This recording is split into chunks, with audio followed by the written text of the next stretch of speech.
এখন আমরা এই 4 সংখ্যার বড় অঙ্কটি এমনভাবে করব যাতে শিশুরা আর কখনো যোগ অঙ্কে ভুল করবে না। যে ধরনেরই যোগ অঙ্ক হোক, ছোট বা বড়, তারা খুব দ্রুত এবং সহজে করে ফেলতে পারবে। এখানে একক স্থানে আছে 0, এর জন্য কোনো কিছু নিতে হবে না, এবং এখানে যেহেতু একক স্থানে 6 আছে, এর জন্য 1, 2, 3, 4, 5, 6, এবং এখানে একক স্থানে যেহেতু 4 আছে, এর জন্য 4টি, অর্থাৎ 1, 2, 3, 4, এবং এখানে একক স্থানে যেহেতু 7 আছে, এর জন্য 7টি, অর্থাৎ 1, 2, এবং এই হাতে যেহেতু হচ্ছে না, তাহলে আমরা দ্বিতীয় হাত নিয়ে আসবো।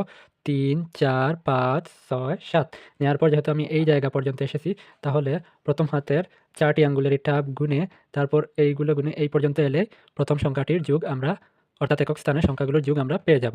অর্থাৎ 1, 2, 3, 4, 5, 6, 7, 8, 9, 10, 11, 12, 13, 14, 15, 16, 17, অর্থাৎ একক স্থানের সংখ্যাগুলোর যোগফল হচ্ছে 17, এবং 17-ই আমরা বসাবো না, একক স্থানে যে সংখ্যা আছে এই 7 এখানে বসাবো, এজন্য এটি কেটে দিলাম, এবং এই সংখ্যাটি আমাদের হাতে থেকে গেল।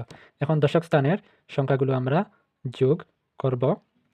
এখানে 2 আছে, এর জন্য 1, 2, এখানে 7 আছে, এর জন্য 1, 2, 3, 4, 5, 6, 7, এবং এখানে 3 আছে, এর জন্য 1, 2, 3, এবং এখানে 4 আছে, এর জন্য অপর হাতের 1, 2, 3, 4টি নেওয়ার পর আমি এই স্তর পর্যন্ত এসেছি, এবং আর এক হাতে এই জায়গা থেকে এই জায়গা পর্যন্ত একবার গুনে নিলে আর বারবার গুনতে হবে না।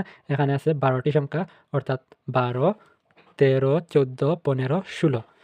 16-র পরে এই যে হাতের এক আছে, এটি যদি আমরা 16-এর সাথে যোগ করি, তাহলে 16 আর 1 হচ্ছে 17, অর্থাৎ আবার আমরা পেলাম 17, এবং 17-এর জন্য 17-এর জন্য একক স্থানের সংখ্যাটি আবার বসাবো, এবং এই 1 যেটি এটি হাতে থেকে যাবে।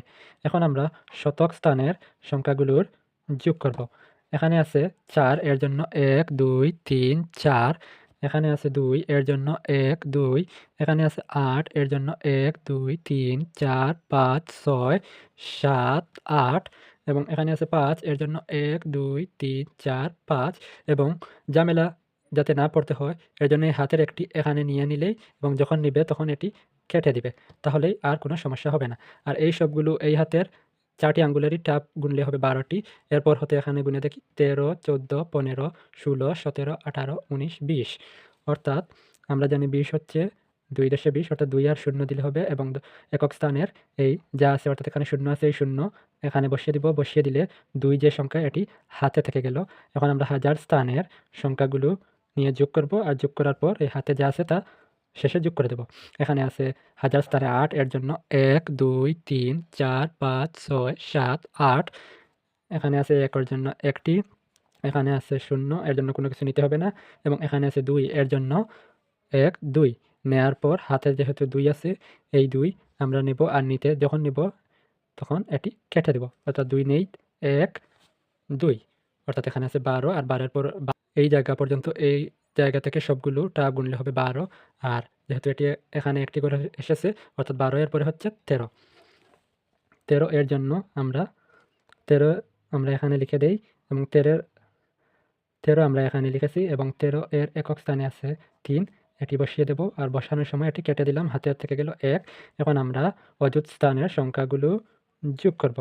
যোগ করার পরে হাতে যা আছে তা যোগ করে দেব। এখানে আছে 1, এর জন্য 1, এখানে আছে 3, এর জন্য 1, 2, 3, এখানে আছে 2, এর জন্য 1, 2, এবং এখানে আছে 1, এর জন্য 1টি, এবং হাতে যেহেতু 1 আছে, এর জন্য আরও একটু নিয়ে নিলাম, আর যেহেতু নিয়ে নিয়েছি সেজন্য এটি কেটে ফেলবো। তাই কেটে ফেললে আর কোনো কনফিউশন বা ঝামেলা হবে না।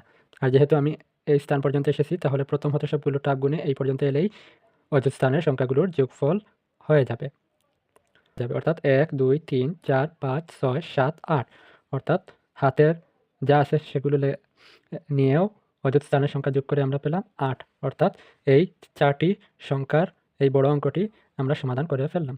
আপনারা আপনাদের শিশুদেরকেও এভাবে শেখালে তারাও খুব দ্রুত এবং সহজে শিখতে পারবে, আর এভাবে শিখতে পারলে তাদের আর যোগ অঙ্ক করতে কখনো সমস্যা হবে না।